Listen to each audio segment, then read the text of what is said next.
It's time for another episode of the Shaun Tabatt Show, a podcast where I connect you with thought leaders from across the globe, digging into some of my favorite topics like personal development, marketing, spirituality, and pretty much any other shiny object that happens to catch my attention.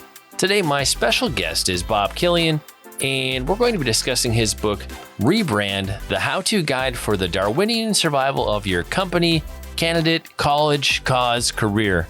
Bob, it is truly an honor, sir. Welcome to the show. Well, happy to be here.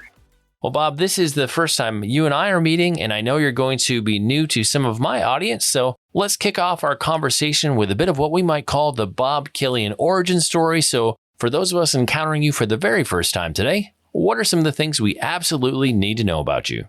Well, I think the first thing to know is that I bring a lot of experience to the table in my 132 years of age. That's a slight exaggeration. I have been involved in brands and branding and advertising for many years, with first on the client side as a brand manager, then on the agency side with agencies small, medium, and large. Then I started my own agency, and that was 32 years ago. In the process, we worked with clients small, medium, and large on 3 continents, and we'd say virtually every category.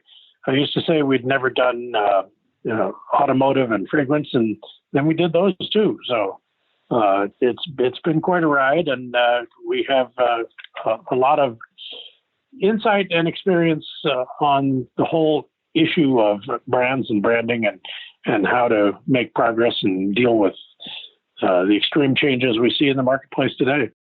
And Bob, in terms of your own personal journey, when did you first begin to develop an interest in marketing and branding? Was that from reading a book, something you encountered in school, a teacher? What inspired you to go this direction in your career?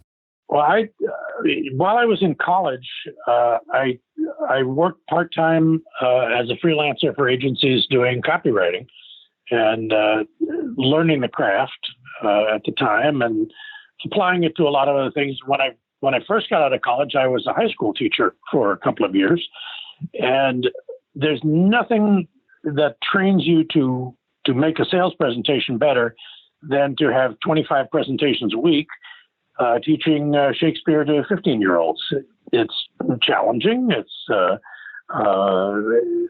You learn techniques and how to put the audience interest first, and so that led to a lot of things. And as I say, eventually the business world on both the agency and client side, and it's a long time developing set of skills. Well, Bob, thank you for taking the time to help us get to know you a little bit better. Now let's transition into what we might call the story behind the book. In my day job, I work in the publishing space, so I'm always curious to hear, what was that catalyst? What was that spark that got an author started on a book project? So for you, what set you down the path of writing Rebrand? Well, I think it has to do a lot with profound changes in the marketplace and the ability of some enterprises to respond to those changes well, and some who fail at it. The profound changes in the marketplace, all you have to do is look at where we buy things these days. It's not like it used to be. The patterns of purchase are entirely different. The decisions that go into purchasing are different. We are faced with a social media environment that influences our evaluation of brands. We're making decisions based on things that never were important before.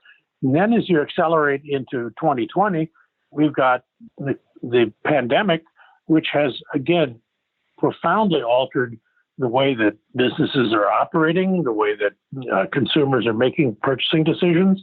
All of these profound changes has demanded that every brand re-examine what is their story, what is their what needs are they fulfilling, what kind of messaging are still working, and what kinds are still failing. Well, and Bob, one more publishing related question. It's worth noting that your book has a color interior, and if you had published with a traditional publisher, they probably would have tried to shy you away from having a book with a color interior. I'm curious for you, why was that important? How do you think it helped kind of up the game of the presentation of the book? Well, I think yeah, and you're exactly right. Publishers a traditional publisher would always want you to minimize your costs, and that's what black and white printing is mostly about. But I think the impetus for it is that color and brand are inextricably tied together. If you think of the Caterpillar, it's a yellow tractor, it's a yellow logo. McDonald's is red and yellow, just to mention two ex-clients of mine. But T-Mobile is a magenta color that's fairly unusual and unique, and they show it in everything they do and every image. So every brand has or should have, must have, a consistent color strategy working for them, just as they should have a copy strategy and a look and feel and a tone of voice and all that. Color is inextricably integrated into our perception of the brand, and it's not the sort of thing you fool with lightly, nor can it be neglected in a book about branding. One of the things that I'm very conscious of right now, we're in an age of social media. I do tons of stuff in online marketing with a bunch of authors. And the reality is, whether we're talking about an individual, whether it's a podcaster, an author, a small business owner, or even somebody who, kind of represents a large, even global corporation, we're all brands right now. And I think what it means to have a brand, to manage a brand from when you started out earlier in your 100 to 32 years of experience, as you described it, to now, what it means to have a brand, what it means to manage a brand, there's been a shift through the years. So in terms of what it means to have and manage a brand today, what does that look like? Well, first of all, and you're exactly right, it has changed. First of all, one has to pay attention. It used to be that you could neglect a brand and deal with, short-term advertising, short-term promotion, and sort of let the brand strategy sort of continue on its own momentum. That's not true anymore. You can't neglect your brand that way. And it's true that, from the taco truck on the corner to General Motors, there are rules of branding that you must obey, you must pay attention to, particularly pay attention to, because if change is taking place in consumer perception of your brand, or buying patterns and different ideas of what segments exist in your potential market, all of these things reflect on having a strategy that is being looked at, tended to.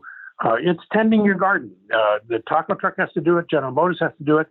Generally, the taco truck does it better, but that's another story altogether.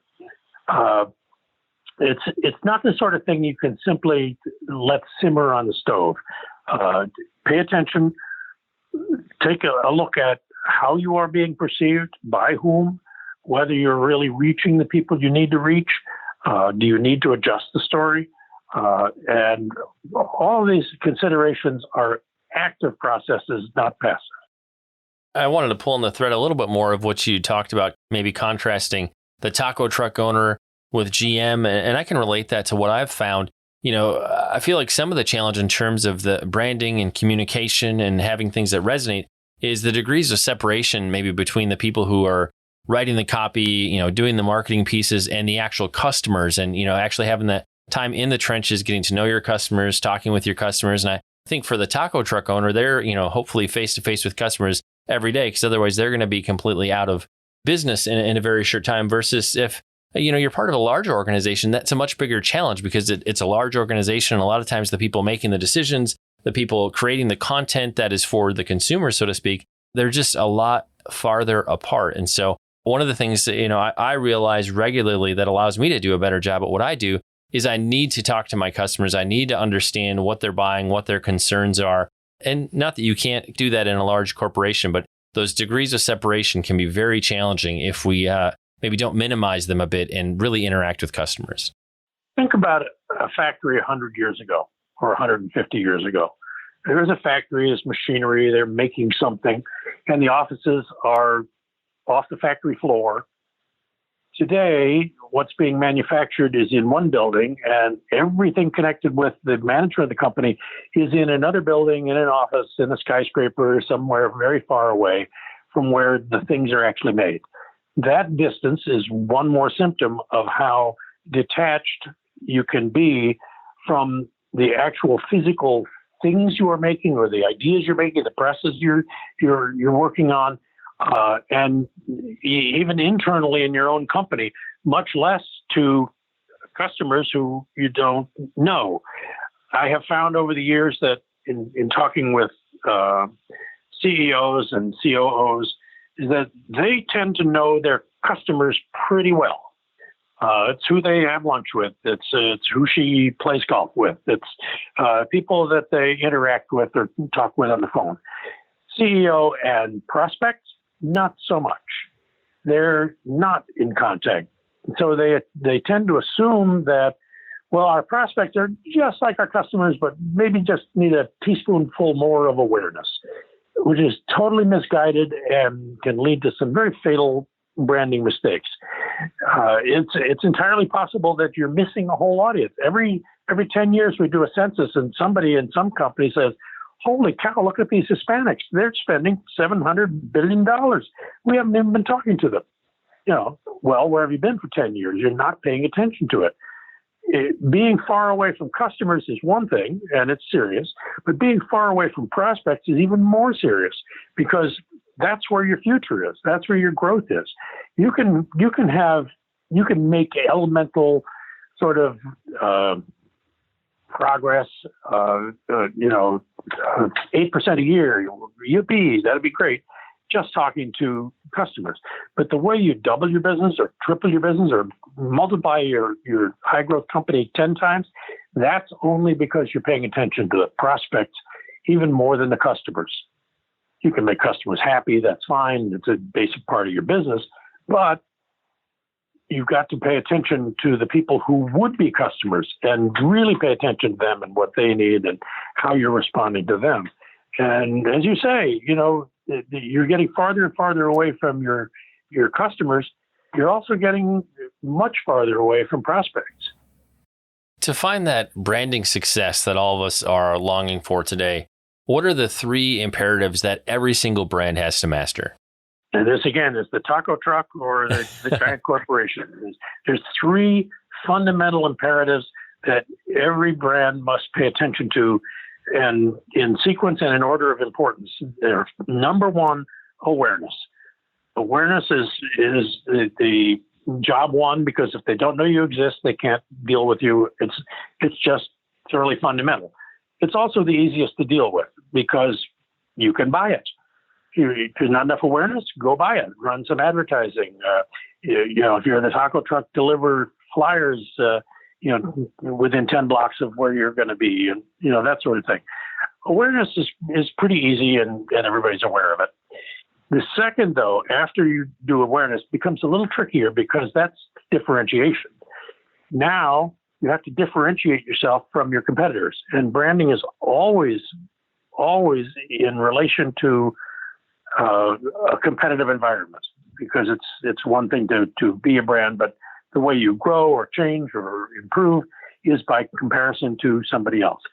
And that differentiation is a little more difficult to decide on, because it's so easy to take the facile, easy answer. Oh yeah, well, we've been in business since 1957. No, nobody cares about that. Or we're high quality. That's the world's emptiest phrase, because every one of your competitors talks about their quality too. How have you differentiated yourself? How have you made that work? This whole idea of differentiating yourself becomes a crucial part of all of your efforts moving forward. And then once you get past the awareness threshold, which is very important, and establish a strong differentiator. You then have to move on to a third, I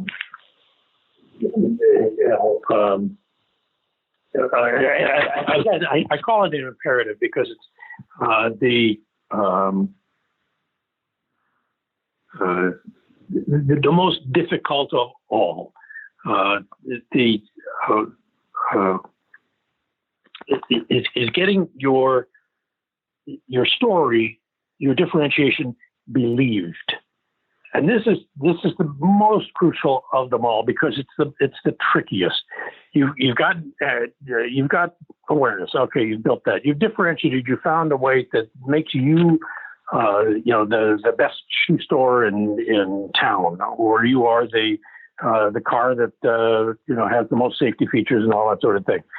But then, how are you going to sell that? How are you going to get people to believe it? Because it's that final step that makes the story work or not work. And so that becomes the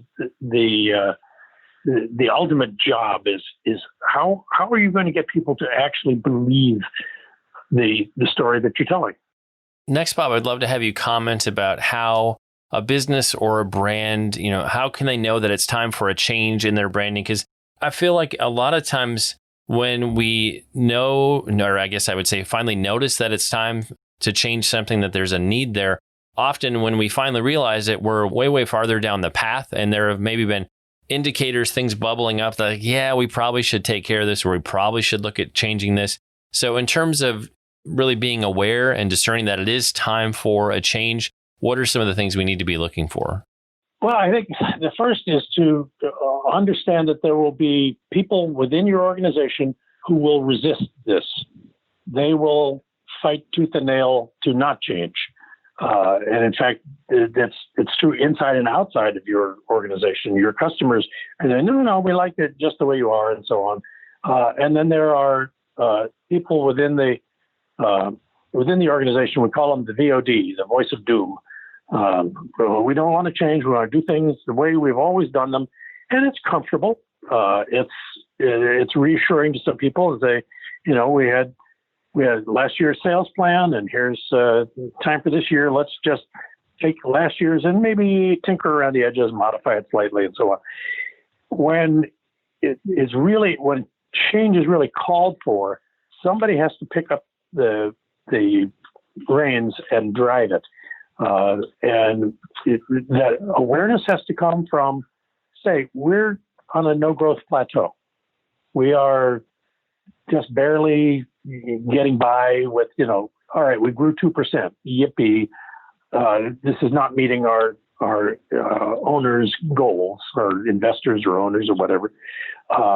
Change has to happen. Then understanding how feasible is it to change? What are your competitors doing?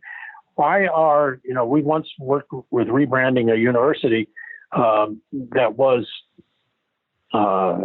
they had grown by 2 or 3% a year for years, and then they looked at sister institutions that were similar size, who had doubled in size.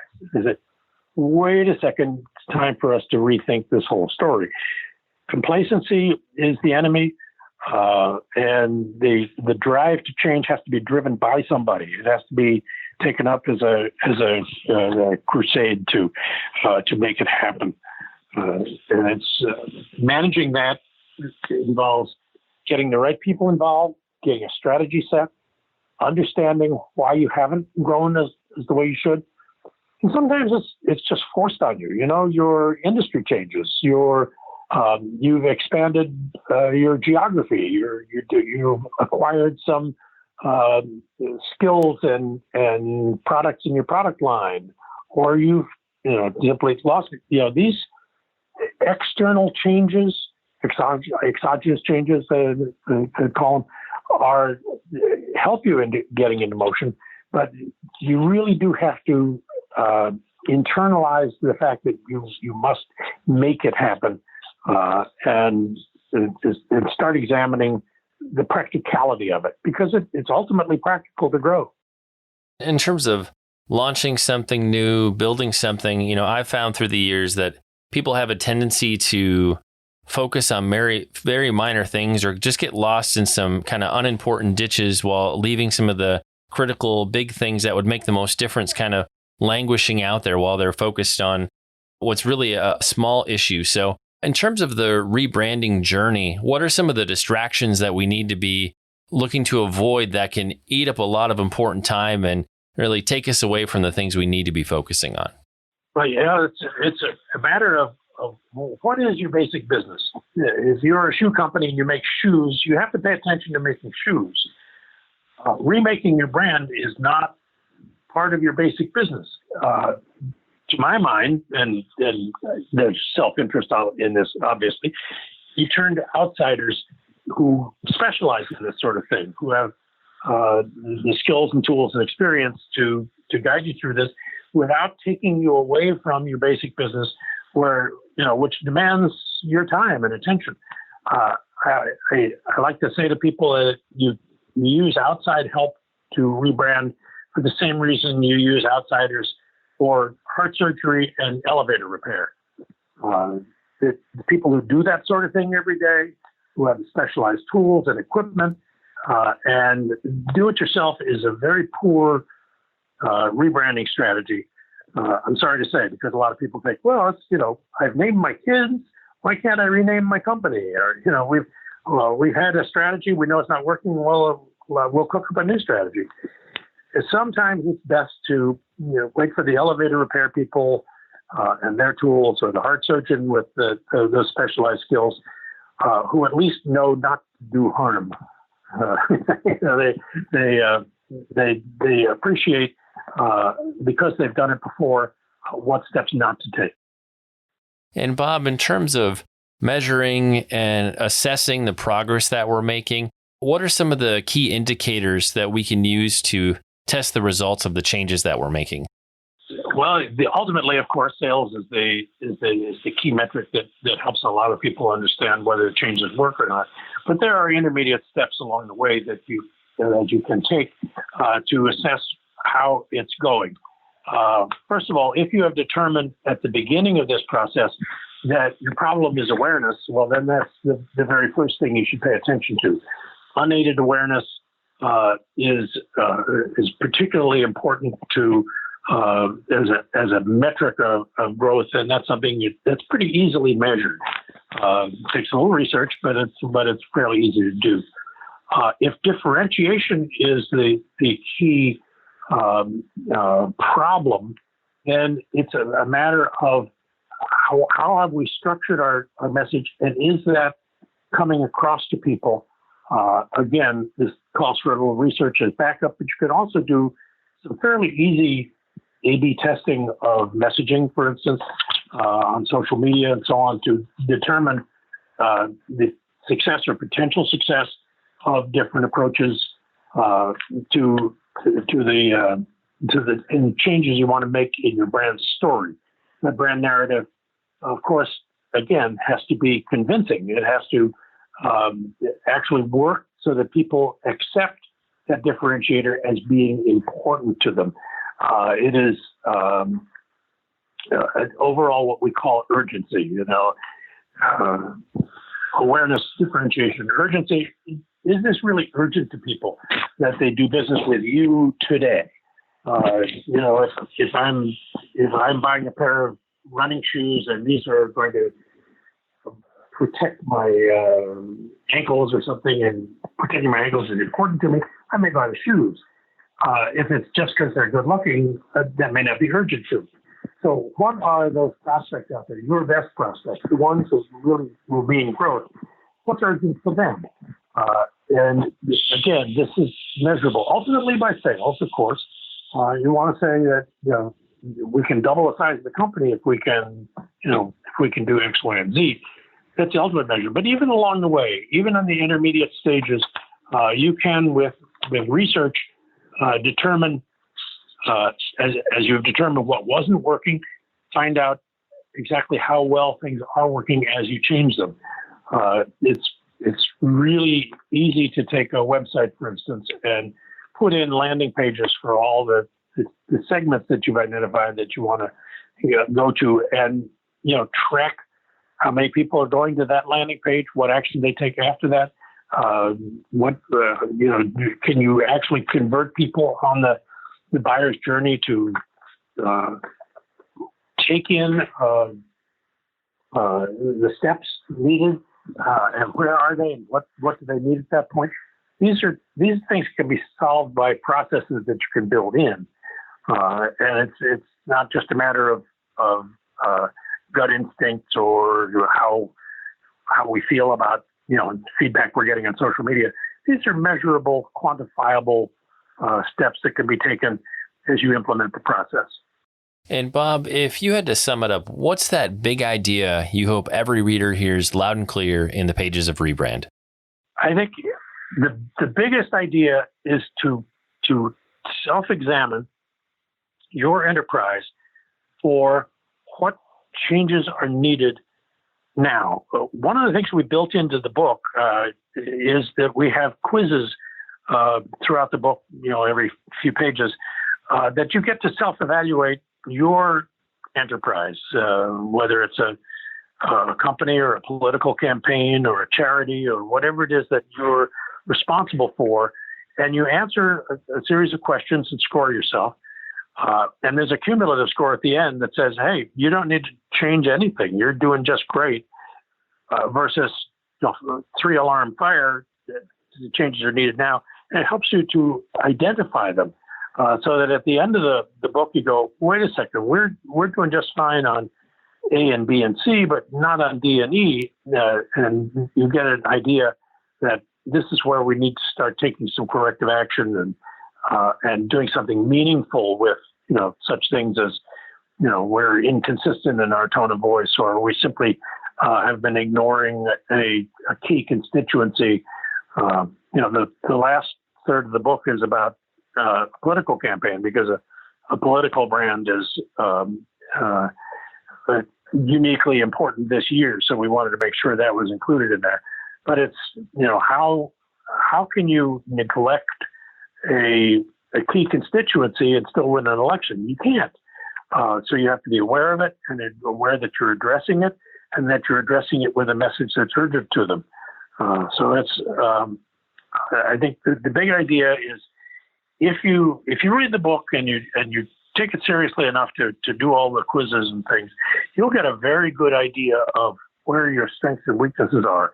It's a SWOT analysis: strengths, weaknesses, opportunities, threats, that everybody should do on every brand every 6 months. Don't let it just slide by and say, well, we're doing fine. Let's not examine too closely why we're doing well. No, it really is. It calls for you to do that self-examination, and we try to make it easy for people. And Bob, where can the listeners go online to connect with you and find out more? Well, it's KillianBranding.com is our website. And then if you read the book, it's available on Amazon, and that helps you and direct you, and all of them lead to my phone number.